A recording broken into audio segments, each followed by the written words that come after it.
Hi there, it's Martin Leahy. I see some familiar names and faces in here and some new ones as well. Welcome to Qualitative Research Methods. I'd like to take a few minutes to talk a bit about the course and the expectations for the course in the hope that this will orient you to the overall purpose and how we're going to be working together this term. Let me see here, get this up.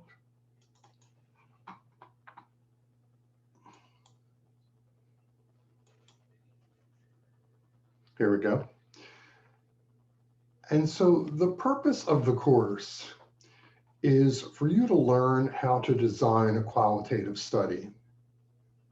And you'll demonstrate that learning by the very last assignment in the course, which is a course project, which will be a proposed design for a qualitative study. So it's all about learning how to do qualitative design. You'll demonstrate your learning, as I said, in the course project. You will learn something about your topic, but that's not the purpose of this paper. That's a bonus. So in the course of the work, you will be gathering topical articles on matters of interest to you. Maybe your dissertation topic will be your central topic.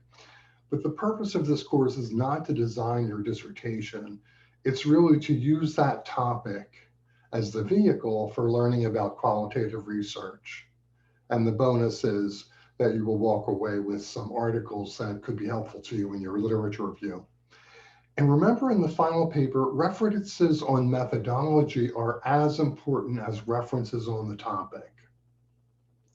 And so this is a methodology course. The final paper, really invites you to create a synthesis of all of the work that we've done in the course over the 7 weeks. The discussions, the written assignments, feedback you get from me, feedback from one another. So keep that in mind when you're giving each other feedback. The discussion posts, for example, you're asking questions, you're really helping that person with their final design, their final paper. So here's what that course project looks like. You'll start off with an introductory section, which will be the background, the statement of the problem, what you're concerned about, both the practical problem and the research problem, a statement of purpose, what your objective is for this particular study, a central research question, and also potential significance. So why bother? Why might this be of value? You will then have a section on the literature, relevant literature for your topic. Now, I want to give you a heads up here.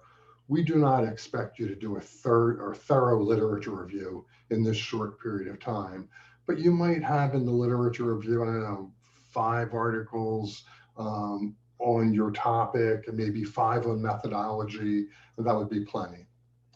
And then in the methodology section, you'll tell us about the research approach that you intend to use, who your participants will be, how you'll gather data, how you'll analyze data, and then how you'll ensure trustworthiness or quality, and what you imagine the research report to look like. This reminds me, I should say this here. This is a proposal for a qualitative study, not a mixed method study. So even if you intend to do one in your dissertation, you intend to do mixed methods, I'm not interested in the quantitative portion of this course. I really need you to focus on the qualitative piece and demonstrating your competency to design that kind of study. I created this graphic because I want you to see how in this column over here on the coursework and the course project, everything that we're doing each week directly relates to the ultimate component part in the course project. So for example, in week 5, there will be a discussion on problem, purpose, and research question. And that feeds directly into the statement of the problem, purpose statement, research question, potential significance. There's also a paper that week that's due on the very same topic. Or another example would be in week 3, we'll have a discussion on information literacy. And you will do a couple papers where you will annotate scholarly articles and create an annotated bibliography. And that clearly feeds into the relevant literature. So what I wanted to show here is that all the work that we're doing feeds directly into the elements that are required in the course project, and that you will present these, get feedback from me, from your student colleagues. So by the time you get to the final course project, you'll have had a good deal of feedback and some practice at writing these sections. So the final project should be pretty polished. Um, I expect more than simply cutting and pasting the work from the course into that final project. I really expect a paper or design that has integrity and is pretty highly polished. Something I want to emphasize is, so how do I assess learning as you're going through the course? This model here is Bloom's taxonomy of the cognitive domain. And he talks about levels of learning from the least complex to the most complex. So it starts at the bottom with knowledge. Knowledge is the lowest level of learning.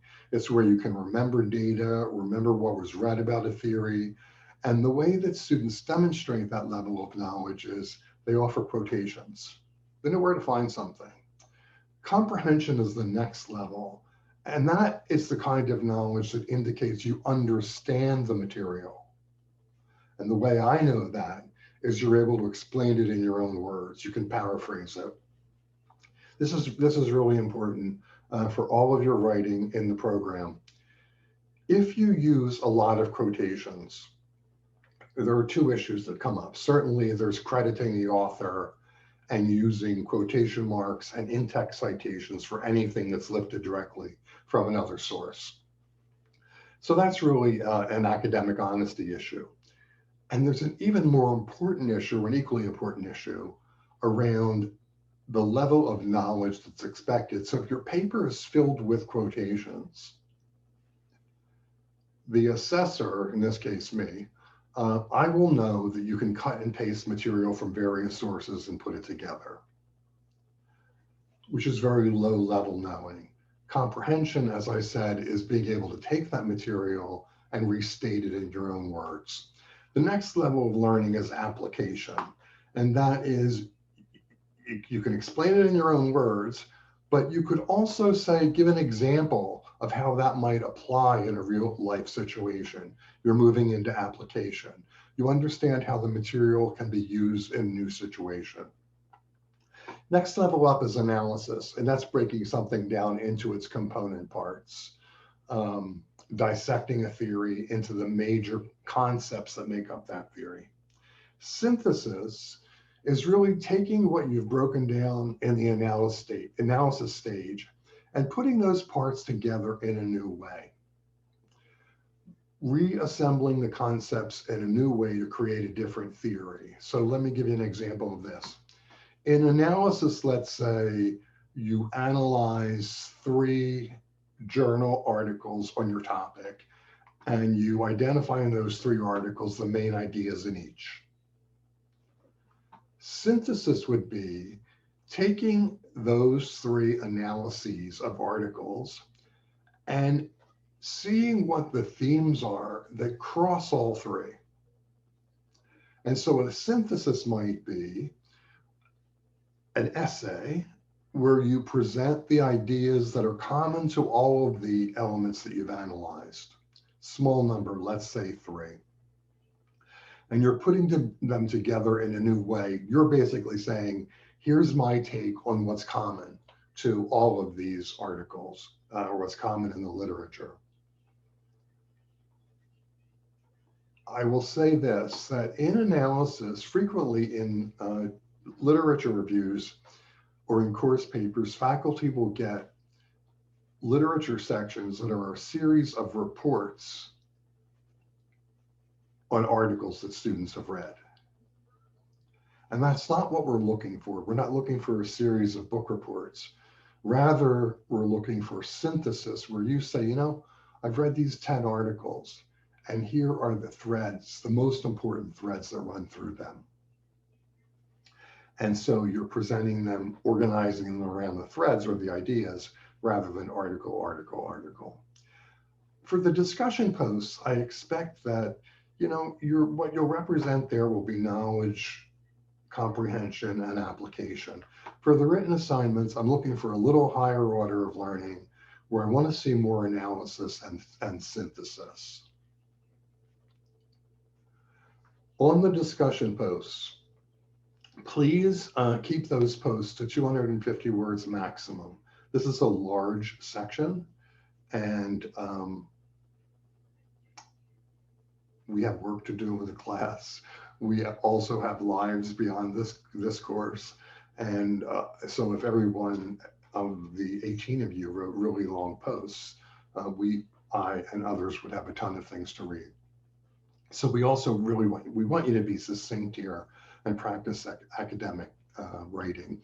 So this rubric is in the course homes, should be familiar to you. So every discussion post should exhibit a strong statement to the answer. Bring in readings that you've read, either assigned in the class or for some other source. And you should cite those readings in a way that's meaningful, not just stick them in there. And examples should support theory whenever you can do that. It's due by Wednesday night. In your replies to others, you need to make a minimum of 2 replies to others' initial posts. And good answers address the post, are supported by readings or other facts, and challenge the participant to explore the topic further. Posting should cover the entire week. And so here, you're both supporting and challenging the person who's posted that information to help them think through further, explain to you some of the things that you don't understand. And a lot of the learning that occurs online occurs in the discussion posts. The discussions online are much richer than they are on ground. And so I would really encourage you to have your replies be rich. And then you need to monitor your original reply to the discussion question and make sure that you're responding to those students that are responding to you. I think that is it for now. Welcome to the course. I hope you enjoyed the term. If you've got any questions, please don't hesitate to ask those. I would like you to reply to this posting, to this announcement, to let me know that you have watched the video. It's important that I know that you've watched this. So good luck. Enjoy the term.